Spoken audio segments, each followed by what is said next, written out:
The Kremlin is launching a new special operation aimed at terror. Russia has breached the border in the Sumy region.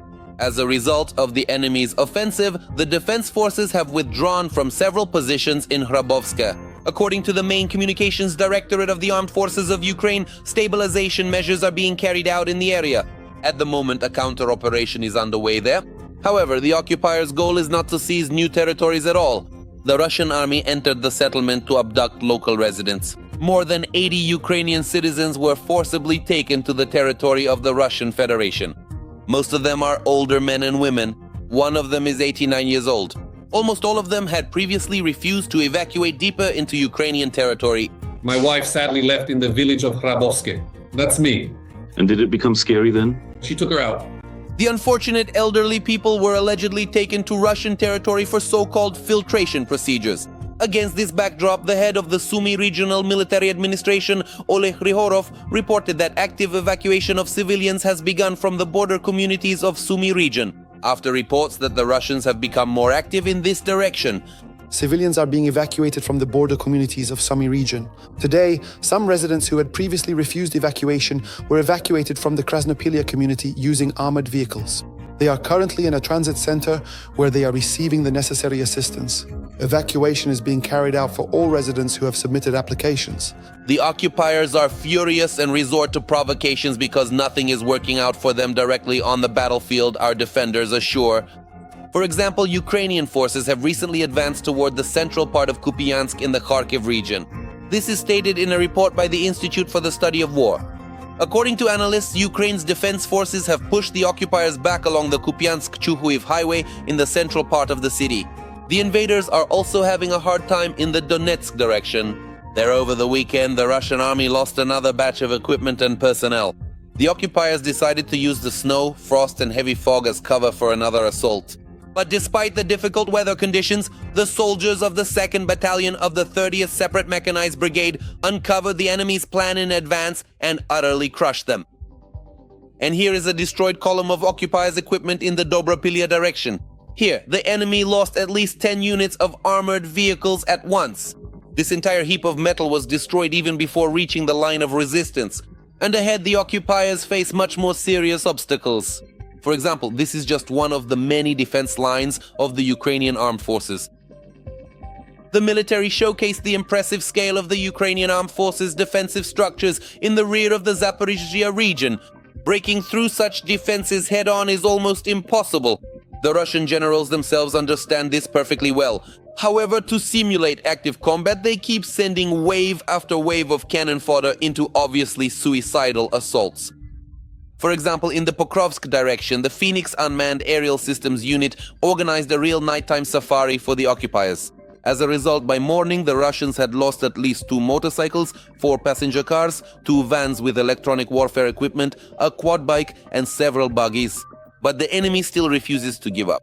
With each attempt, the enemy's assaults become more and more senseless and ruthless. Like, for example, in this video. It seems the occupiers have watched too much Mad Max and decided to stage something similar themselves. The Russians launched their assault in 2 passenger cars. The occupiers were given a warm welcome by the professional soldiers of the 110th Separate Mechanized Brigade. As a result, by the time it reached the tree line, the car was already out of control. But most Russian contract soldiers believe it's better to die like this from a Ukrainian drone during a senseless assault than to waste away from hunger in their own dugout. As the main intelligence directorate has discovered, due to supply chains being cut by the Ukrainian armed forces, the occupiers have even resorted to cannibalism. A real horror scene unfolds in a recent radio intercept by Ukrainian intelligence. Due to food shortages, the occupiers are sharpening their knives and getting ready to eat their own, starting with the younger ones. We're already looking for someone younger. I've already sharpened the knives. I just need someone to cut. I'm starving. And with such an army, Putin plans to fight until the bitter end, or more precisely, until Russian soldiers in the trenches eat each other. The Ukrainian armed forces have begun the deoccupation of Pokrovsk. In just a couple of weeks, more than 12.5 square kilometers have been liberated in the city, and the defense forces continue to build on their success. For example, this week alone, the area under the control of the defense forces in the city of Pokrovsk increased by at least 3 square kilometers.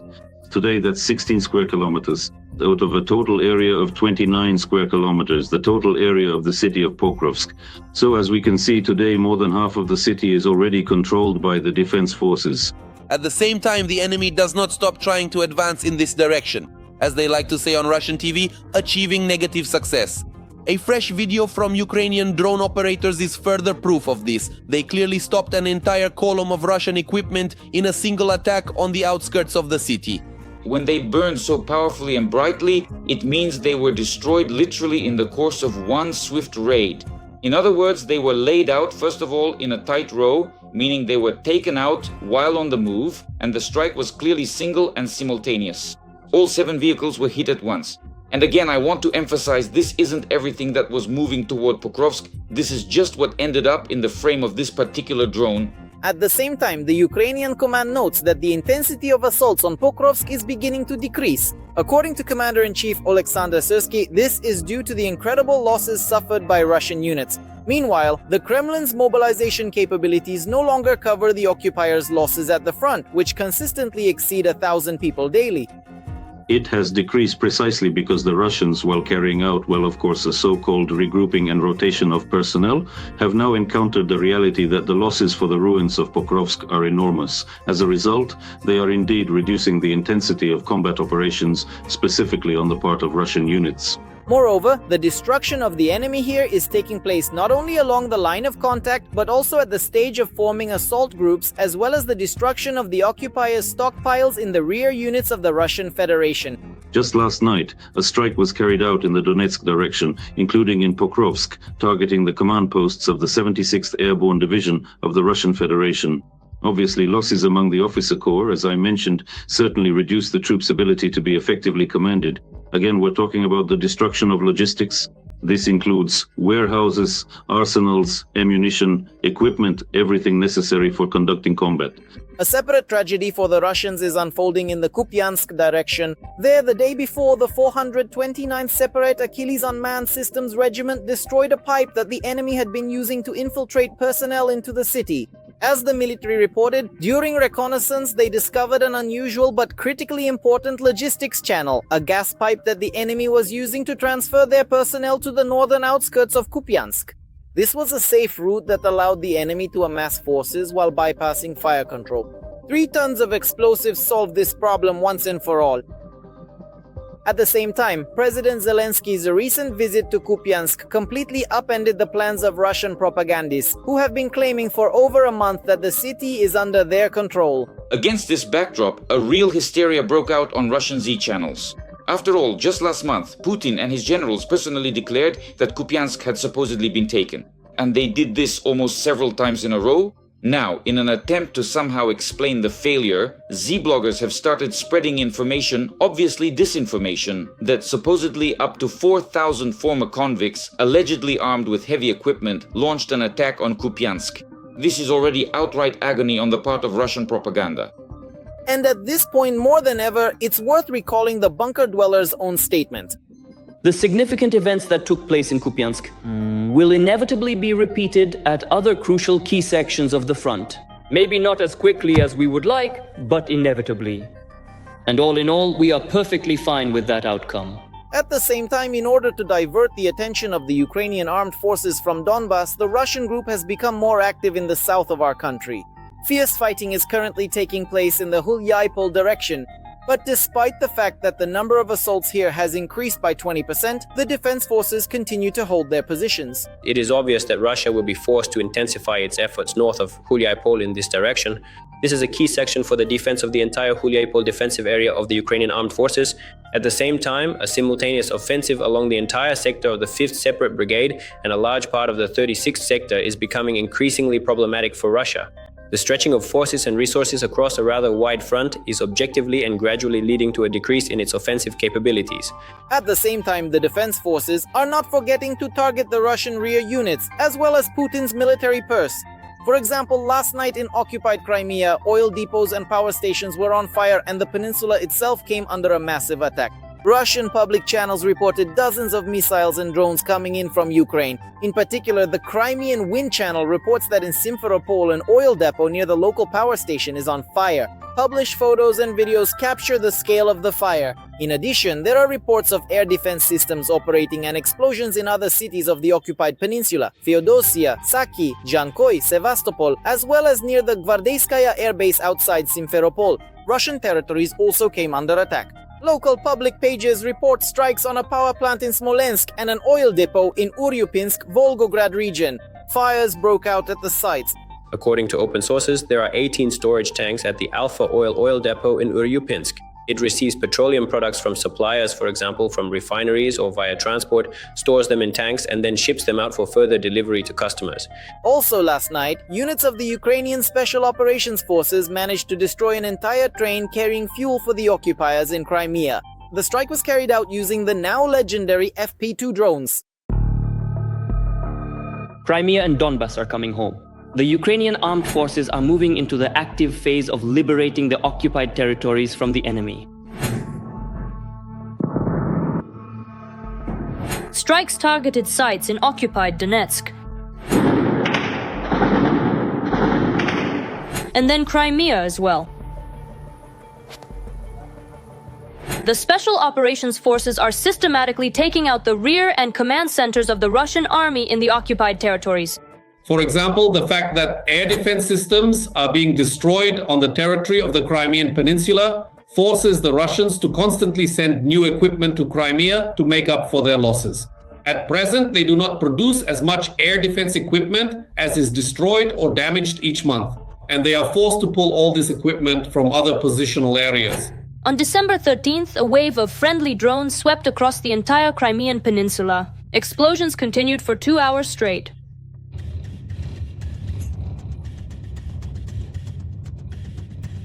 On the late night of December 14th, our brave military launched attacks on 2 significant fuel and lubricant depots and also a highly expensive radar station for air defense systems. In Crimea itself, the positional areas are located in an enclosed space, which makes it easier for us to target especially expensive, rare, and unique assets like radar stations. Recently, a Kasta radar station was destroyed. After that, an S-400 Triumph radar station was destroyed. These are one-of-a-kind units. To produce just one such radar station, the Russian military-industrial complex needed up to half a year or more.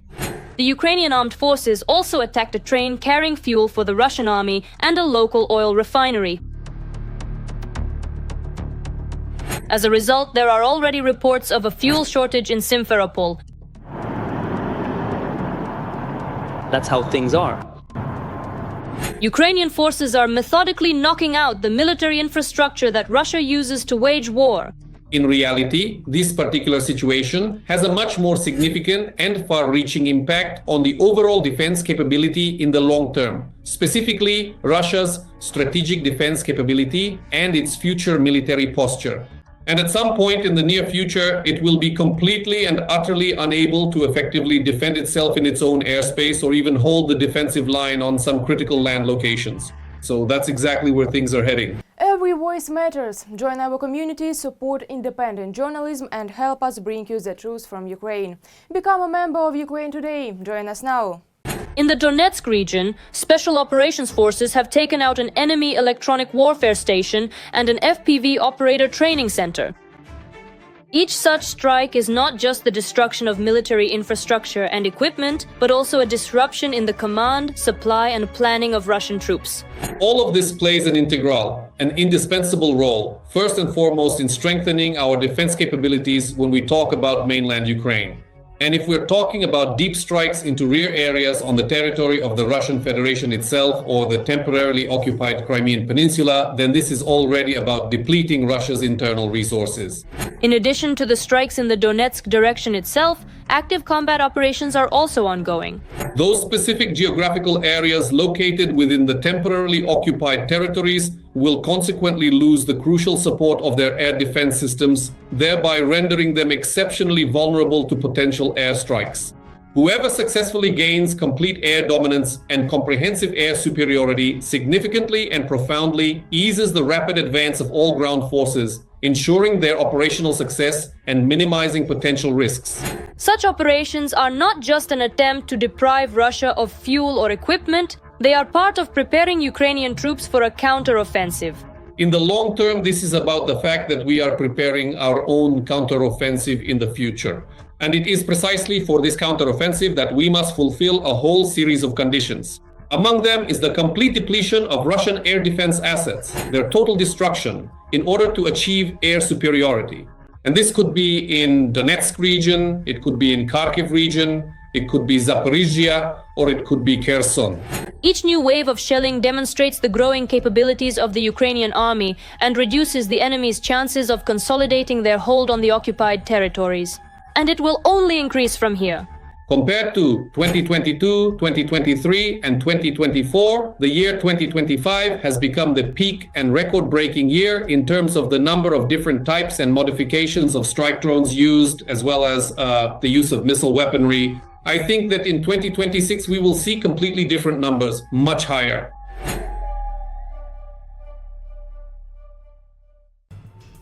For the second time, just in the first half of December, the Russian army has taken Kupyansk in the Kharkiv region. This was reported by the Russian Defense Minister Belousov. The city is under control and the Ukrainian armed forces are unsuccessfully trying to regain it. The Western military group has taken control of the strategically important city of Kupyansk, which the enemy is unsuccessfully trying to reclaim. Supply routes for the Ukrainian armed forces units passed through it. There are videos circulating on pro-Russian channels, allegedly showing Russian soldiers sending greetings from Kupyansk. We, the soldiers of the Russian Federation, are on the streets of the Russian city of Kupyansk, sending regards to the expired president. This is how disrespectfully the Russian occupier addresses the president of Ukraine, Volodymyr Zelensky. And it's simply impossible to determine exactly where this video was recorded. A soldier could be walking down any street in any city, dressed in uniform, apparently a winter uniform. Why this supposedly proves the footage was shot in Kupyansk, to be honest, I don't understand. The Ukrainian armed forces, specifically the Kharkiv brigade, outmaneuvered the Russian command in the Kupyansk direction. Instead of the city's capture as declared by Moscow, the Russian group ended up surrounded with its logistics cut off. And Putin publicly lies, claiming that Russian forces have taken the city. I personally went to Kupyansk to show the world that Putin is lying, to show just that. The operation to liberate and clear Kupyansk in the Kharkiv region is ongoing. Russian soldiers are either surrendering or being eliminated. There is simply no evidence that the city is under the control of the Russian army. There is indeed plenty of compelling evidence that Kupyansk is largely liberated, except for some very small isolated areas, or perhaps small districts within the city itself, where small groups of Russian troops are currently surrounded. The Ukrainian armed forces are achieving significant successes not only in the Kharkiv region but also in the Donetsk region. A third of all clashes are happening precisely in this direction, more specifically near Pokrovsk. And despite the constant attacks by the aggressor, the Ukrainian armed forces managed to gain a foothold in the center of Pokrovsk. Ukrainian fighters succeeded in regaining control over 16 square kilometers in the northern part of the city. The enemy has been trying to capture Pokrovsk for more than 17 months now. However, Ukrainian units are holding the defense and seizing the initiative. As a result of counter-offensive actions, control was regained over 16 square kilometers in the northern part of the city. They also recaptured 56 square kilometers of territory in the areas of the settlements of Hrayshayn, Kotlin and Udakhne, west of Pokrovsk. Alexander Syrsky, Commander-in-Chief of the Ukrainian Armed Forces. The Ukrainian armed forces continue to hold the defense of the Pokrovsk-Mirnohrad agglomeration despite increased pressure from Russian troops and Kremlin statements about full control over Pokrovsk. Intense fighting continues around the clock in the center of Pokrovsk. In this direction, cutting off logistics routes with drones is one of the main tactics of the Russian forces. The enemy is trying to strike the route and make rotation and logistics in Pokrovsk impossible, thereby attempting to break through the center. They have not succeeded. On December 10th, they made preliminary attempts to storm with armored columns in the direction of the settlement of Hrayshayn. It was completely destroyed. Within 1 hour, they lost all their armored vehicles, as well as light vehicles, motorcycles, and all personnel. UAF soldier. In the same Donetsk region, in the Dobropilya direction, the enemy is actively conducting assault operations, taking advantage of the weather conditions. In addition to infantry units, they are also using equipment, In one of the latest assaults, the enemy used nearly 24 ATVs, infantry, and tried to advance as far as possible. But yet another assault by the Russian army failed. Even as they were approaching the positions of the defense forces, the occupiers' assault group was destroyed. The successful joint work of drone units, artillery, and preemptive mining made this assault attempt as unsuccessful as possible.